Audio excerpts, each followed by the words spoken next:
যোৰহাট লোকসভা সাংসদজনৰ এই কেইটামান দিন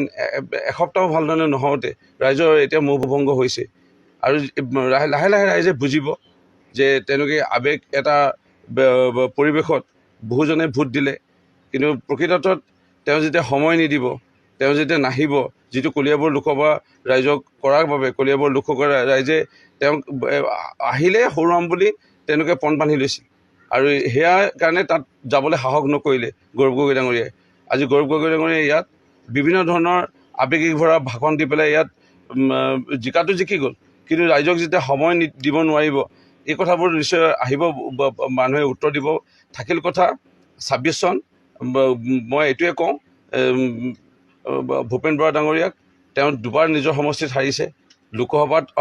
হৰাটো গন্তি কৰিলে, 3বাৰ হাৰিলে, এইবাৰ চতুৰ্থবাৰৰ বাবে তেওঁ নাহৰক আমি বিচাৰোঁ, তাৰ কাৰণে তেওঁ প্ৰস্তুতি চলাওক। এই কোনোবা প্ৰধানমন্ত্ৰী আহিব, আমুক আহিব, সেইবোৰ তেওঁলোক নভাবাই ভাল। কাৰণ যেনেধৰণে দেশৰ প্ৰধানমন্ত্ৰী নৰেন্দ্ৰ মোদী ডাঙৰীয়া ৩য়বাৰৰ বাবে প্ৰধানমন্ত্ৰী হৈছে, যিবোৰ অকণমান কিবা আমাৰ যদি থাকি গৈছিলে কৰিবলগীয়া কাম, সেইখিনি কৰি মেলি আমিতো 10 বছৰ, 15 বছৰ, 20 বছৰলৈকে আকৌ কেন্দ্ৰত চৰকাৰ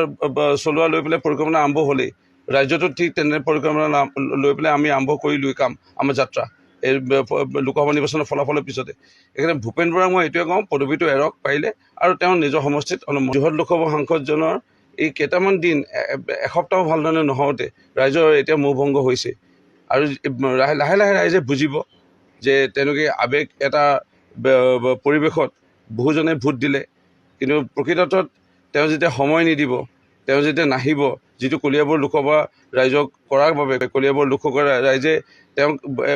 আহিলে হৰুৱাম বুলি তেওঁলোকে পণ বান্ধি লৈছিল আৰু সেয়াৰ কাৰণে তাত যাবলৈ সাহস নকৰিলে গৌৰৱ গগৈ ডাঙৰীয়াই। আজি গৌৰৱ গগৈ ডাঙৰীয়াই ইয়াত বিভিন্ন ধৰণৰ আৱেগিক ভৰা ভাষণ দি পেলাই ইয়াত জিকাটো জিকি গ'ল, কিন্তু ৰাইজক যেতিয়া সময় দিব নোৱাৰিব, এই কথাবোৰ নিশ্চয় আহিব, মানুহে উত্তৰ দিব। থাকিল কথা ২৬ চন, মই এইটোৱে কওঁ ভূপেন বৰা ডাঙৰীয়াক, তেওঁ দুবাৰ নিজৰ সমষ্টিত হাৰিছে, লোকসভাত হৰাটো গন্তি কৰিলে, 3বাৰ হাৰিলে, এইবাৰ চতুৰ্থবাৰৰ বাবে তেওঁ নাহৰক আমি বিচাৰোঁ, তাৰ কাৰণে তেওঁ প্ৰস্তুতি চলাওক। এই কোনোবা প্ৰধানমন্ত্ৰী আহিব, আমুক আহিব, সেইবোৰ তেওঁলোক নভাবাই ভাল। কাৰণ যেনেধৰণে দেশৰ প্ৰধানমন্ত্ৰী নৰেন্দ্ৰ মোদী ডাঙৰীয়া ৩য়বাৰৰ বাবে প্ৰধানমন্ত্ৰী হৈছে,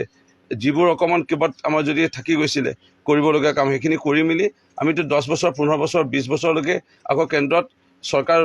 চলোৱা লৈ পেলাই পৰিকল্পনা আৰম্ভ হ'লেই, ৰাজ্যটো ঠিক তেনে পৰিকল্পনা লৈ পেলাই আমি আৰম্ভ কৰিলোঁ কাম, আমাৰ যাত্ৰা এই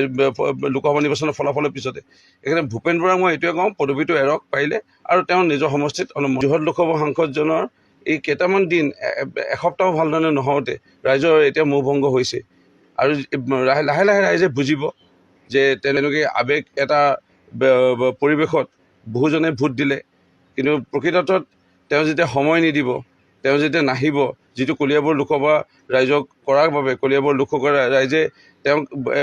আহিলে হৰুৱাম বুলি তেওঁলোকে পণ বান্ধি লৈছিল আৰু সেয়াৰ কাৰণে তাত যাবলৈ সাহস নকৰিলে গৌৰৱ গগৈ ডাঙৰীয়াই। আজি গৌৰৱ গগৈ ডাঙৰীয়াই ইয়াত বিভিন্ন ধৰণৰ আৱেগিক ভৰা ভাষণ দি পেলাই ইয়াত জিকাটো জিকি গ'ল, কিন্তু ৰাইজক যেতিয়া সময় দিব নোৱাৰিব, এই কথাবোৰ নিশ্চয় আহিব, মানুহে উত্তৰ দিব। থাকিল কথা ২৬ চন, মই এইটোৱে কওঁ ভূপেন বৰা ডাঙৰীয়াক, তেওঁ দুবাৰ নিজৰ সমষ্টিত হাৰিছে, লোকসভাত হৰাটো গন্তি কৰিলে, 3বাৰ হাৰিলে, এইবাৰ চতুৰ্থবাৰৰ বাবে তেওঁ